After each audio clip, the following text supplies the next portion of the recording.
नमस्कार, मी स्वप्नील. तुम्ही पाहताय सिद्धांत प्राईम. चांडवली खुर्द गावामध्ये 2 दिवस आमरण उपोषण सुरू होतं. सर्व ग्रामस्थ मिळून हे आमरण उपोषणाला त्या ठिकाणी बसले होते. करून आपल्या समोर आता अमोल दाभाडे हे आहेत. 2 दिवस ते आमरण उपोषणाला या ठिकाणी बसले होते. तर आता त्यांनी आमरण उपोषण हे सोडलेलं आहे. कोणत्या मुद्द्यावरती हे आमरण उपोषण सोडलं आहे आपण त्यांच्याकडून जाणून घेणार आहोत. तुम्ही आता 2 दिवसापासून आमरण उपोषणाला बसले होते. काय मुद्दे होते तुमचे, प्रथम ते सांगा.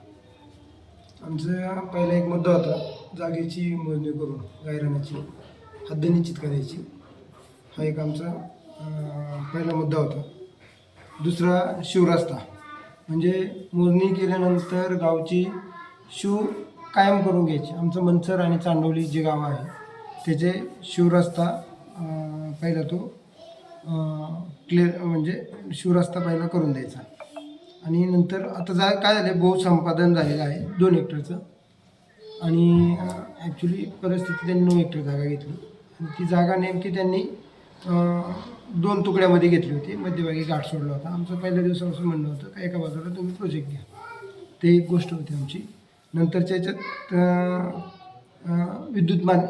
जी विद्युत वाहिनी जाणार आहे ती शेतकऱ्यांच्या शेतातून जाणार आहे. तर आमचं एक म्हणणं आहे का ती शेतकऱ्यांच्या शेतीतून जाण्यापेक्षा शिवरस्ता काढल्यानंतर शिवरस्त्याच्या कडेकडेने रस्त्याच्या बाजूनी ती लाईन जावा, ही एक आमची मागणी होती. आणि आता ह्या सर्व मागण्या तुमच्या होत्या, तर तुम्ही आमरण उपोषण सोडले. कोणत्या मुद्द्यावरती आमरण उपोषण सोडण्यात आले? आता शिवजयंती आहे. प्रांत साहेबांशी बोलणं झालं, फोनवर बोलणं झालं. तर ते बोलले शिवजयंती आहे, शिवजयंती आम्हाला शक्य होणार नाही. आणि शेवटी राजाचा सण आहे आणि राजाच्या सणाच्या बाबतीत आम्ही तेवढं सेन्सिटिव्ह आहे. कारण माझी पण शिवजत जवळजवळ गेली 20 वर्ष आम्ही शिवजत शिवनेरीवरून आणतो. चांडवली खुर्दची 20 वर्ष आमची शिवजत अखंड या ठिकाणी चालू आहे. आमची पण शिवजयंती आहे.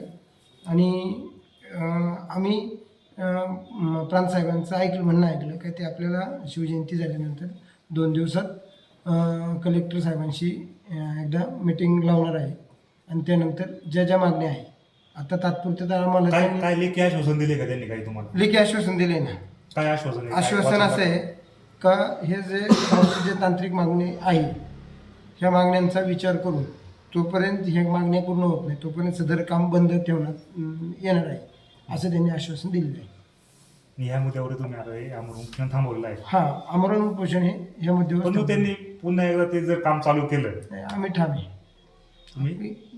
आत्ता तरी थोडंसं लोकांच्या सांगण्यानुसार लोकांनीच यावेळेला लोकांच्या ग्रामस्थांचा हट्ट होता. ठीक आहे सर, पण तुम्ही एक वेळ ऐका. मी पाहिलं लोक अक्षरशः रडत होती. हे लोकांसाठीच आमरण उपोषण सुरू केलेलं आहे. लोकांनीच सांगितलं, नाही ऐकलं तर आम्ही सर्व तुमच्या बरोबर आमरण उपोषण करायला आता तयार आहे. आतापर्यंत साखळीने होतं, मी एकट्याने उपोषण केलं.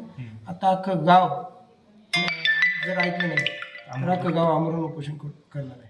तुम्ही आता 2 दिवसापासून आमरण उपोषण त्या ठिकाणी ग्रामस्थ म्हणून सहभागी होता. कोणत्या मुद्द्यावरती उपोषण सोडण्यात आले? आमच्या सरपंचाला प्रांत साहेबांनी आश्वासन दिले का आपल्या जागेचं मोजणी करून हद्द निश्चित करून देऊ. आणि हद्द निश्चित केल्यानंतरच आपण प्रकल्प चालू करू. शिवरस्ता आणि शिवरस्ता तुम्हाला काढून देऊ. आणि काम शेवटपर्यंत आम्ही तुमच्या पाठीशी आहे सांगितलं त्यांनी. अशा पद्धतीने आम्हाला सांगितलेलं आहे. किती दिवसात आता हे सर्व मार्गी लागणार आहे?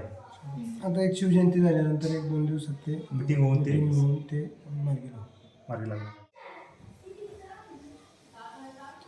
तर त्या ठिकाणी आमरण उपोषण सोडण्याचं कारण असं आहे की तहसीलदार साहेब या ठिकाणी स्वतः आले होते. त्यांनी त्यांना शब्द दिलाय आणि हे लेखी स्वरूपात त्यांना आश्वासन दिले की येत्या शिवजयंती झाल्यावर 2 दिवसात आपण बसून यावरती सर्व मार्ग काढू. ह्या मुद्द्यावरती समस्त जे चांडवली खुर्दचे ग्रामस्थ आहे त्यांनी हे उपोषण सोडलेलं आहे. पाहू आता 2 दिवसानंतर काय होते. नक्की चांडवली खुर्द गावाला न्याय मिळतोय का पुन्हा एकदा त्यांना आमरण उपोषणाचं शस्त्र उपसावं लागतंय? मी स्वप्नील, तुम्ही पाहत राहा सिद्धांत प्राईम.